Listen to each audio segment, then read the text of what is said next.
भाइयों, हम सभी धनवान बनना चाहते हैं।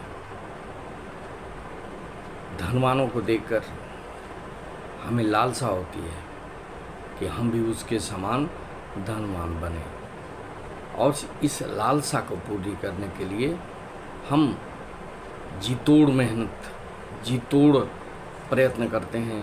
सही काम, गलत काम, कुछ भी काम करके हम वहाँ तक पहुँचना चाहते हैं। पहुँचने का पुरजोर प्रयत्न करते हैं, चाहे वह काम सही हो चाहे गलत हो। हम यह नहीं सोचते कि वह धनवान बना कैसे। धनवान ऐसे ही धनवान नहीं बन गया, उसने कुछ अलग हटकर काम किया जिसके कारण वह अन्य से अधिक सफल रहा और उसका जीवन अन्य से अलग हो गया। वह भी हमारे बीच का ही व्यक्ति था, तो उसके अंदर कौन कौन सा चीज़ था जिसके कारण वह सफल हो गया, आज ऊंचे मुकाम पर पहुंच गया। इस बात को हम नहीं सोचते और चाहते हैं कि हम धनवान बन जाएं। धनवान बनने से ही कुछ नहीं होता और उसके लिए हम गलत राहों पर चल पड़ते हैं और गलत राह का परिणाम गलत होता है। अगर धनवान बनना है तो धनवानों के द्वारा जो कार्य किए जाते हैं, जो वह करते हैं, जो उनकी आदतें हैं, जो प्रयास वो करते हैं, उनको हमें सीखना पड़ेगा। धनवान व्यक्ति व्यर्थ में एक पैसा भी खर्च नहीं करते। जब तक उनकी कमाई नहीं होती वह खर्च के लिए सोचते नहीं हैं। वह पूंजी को कभी भी समाप्त होने देना नहीं चाहते, क्योंकि उनको पता होता है कि मनी बिगेट्स मनी, धन ही धन को लाता है।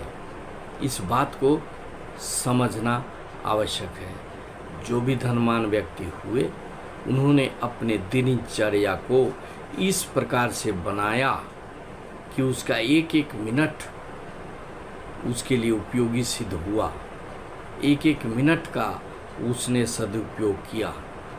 प्रातःकाल वह जल्दी उठ जाता है, अपनी नित्य क्रिया से निवृत्त होता है और अपने काम को समय से पहले शुरू कर देता है। कठिन परिश्रम करता है और लक्ष्य प्राप्ति के लिए नया नया चीज़ सीखता है। अगर आप लेट से उठेंगे, आलसी रहेंगे, तो आपके पास समय ही नहीं रहेगा। जिस काम को करते हैं उसी में आप उलझे हुए रह जाएंगे, नया चीज़ सीखेंगे नहीं। और जब तक नया नहीं सीखेंगे, अपने काम में नया नहीं करेंगे, तब तक आप धनवान क्या बनेंगे उसके विषय में आप सोचने के लायक भी नहीं रहेंगे। जो धनवान व्यक्ति होते हैं वह ज़्यादा बोलते नहीं, वह ज़्यादा सुनते हैं। सबकी बातों को वो सुनते हैं, विश्लेषण करते हैं और तब उस विश्लेषण के पश्चात निष्कर्ष पर आते हैं कि उनको करना क्या है। ये नहीं कि वो बहुत जानकार हो गए, किसी की नहीं suनेंगे, ऐसा नहीं होता है। वो सबके सुनते हैं, छोटे अधिकारी से लेकर बड़े अधिकारी, उसके जितने भी वर्कर्स हैं, सबके द्वारा दिया गया सुझाव को वह विश्लेषित करता है, उसका आकलन करता है, तब कोई निर्णय लेता है।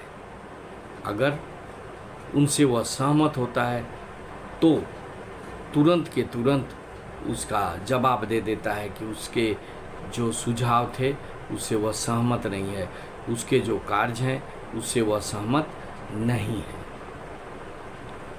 वो नेक्स्ट काम करते हैं कि जो होगा देखा जाएगा, यह उनका एक विचारधारा है। अर्थात वो रिस्क लेने से पीछे नहीं हटते। एक किसान को मान के ले देखिए कि एक किसान खेती करता है, वर्षा हुई तो खेती होगी, वर्षा नहीं हुई तो खेती मारा जाएगा। अर्थात मानसून का जुआ है वर्षा, खेती। लेकिन किसान उस जुआ को खेलता है साहस करके, और उसके लिए वो प्रयास भी करता है, उसके लिए वो सिंचाई की भी व्यवस्था करता है, अल्टरनेट उपाय भी सोचता है, और तब वह हारता नहीं, उसकी जीत होती है। आप अपने आप को समझने की कोशिश करना पड़ेगा आपको, चाहे हमको, किसी को भी।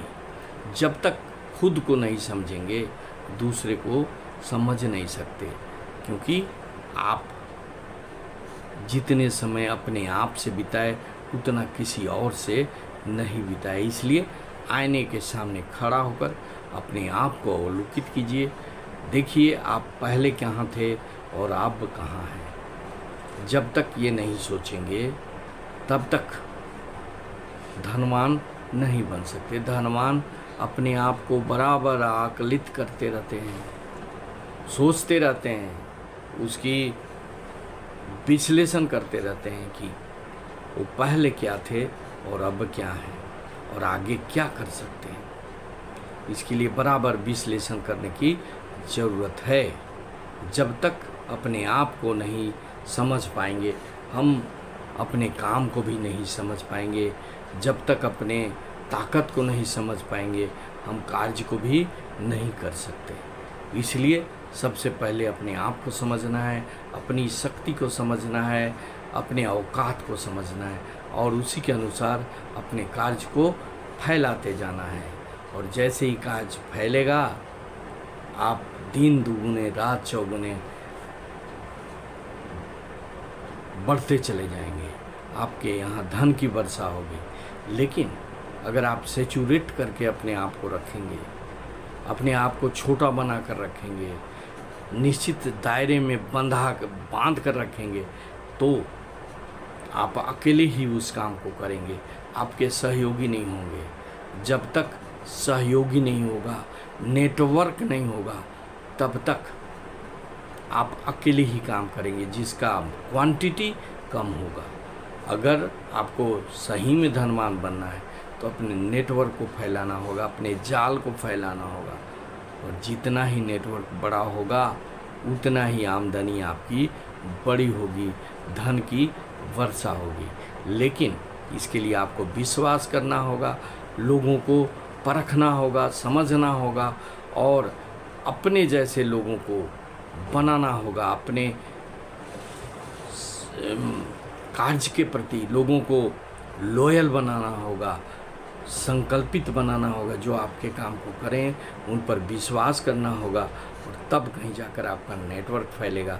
और जहाँ ही नेटवर्क फैलेगा, आपका जो इनकम, जो आय है, वह कई गुना बढ़ जाएगा।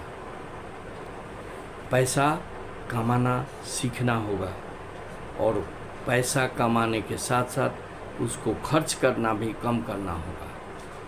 बहुत अधिक खर्चालू होने से भी आपके पास धन नहीं टिकेंगे। कैपिटल फॉर्मेशन करना होगा, कैपिटल बनानी होगी, और उस कैपिटल को डंप करके रखना नहीं होगा, उसको इन्वेस्ट करनी होगी, और इन्वेस्ट करने से जो पैसा बढ़ेंगे उसको खर्च करने की आदत डालनी होगी। नकारात्मकता, नेगेटिविटी से दूर रहना होगा, पॉजिटिविटी की ओर जाना होगा। नेगेटिव लोगों को हटाना होगा या नेगेटिव लोगों से दूर रहना होगा, और पॉजिटिव लोगों को अपने टीम में रखना होगा, जिससे कि पॉजिटिव वातावरण बनेगा। और जहाँ पॉजिटिविटी होगा वहाँ प्रोडक्टिविटी भी बढ़ेगी। कुछ भी नया आइडिया आए तो उसको मंथन करना होगा, उसको लिखना होगा, उस पर विचार करना होगा, उस पर सेमिनार करना होगा, उस पर लोगों का राय लेना होगा, सुझाव लेना होगा, और उसको करना होगा। और लास्ट में हम सभी को अपने स्वास्थ्य पर ध्यान देना होगा, हमको अपने शरीर पर ध्यान देना होगा, क्योंकि शरीर ही सबसे बड़ा धन है।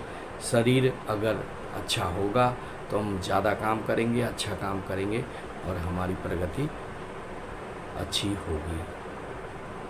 Thank you very much. जय हिंद, वंदे मातरम।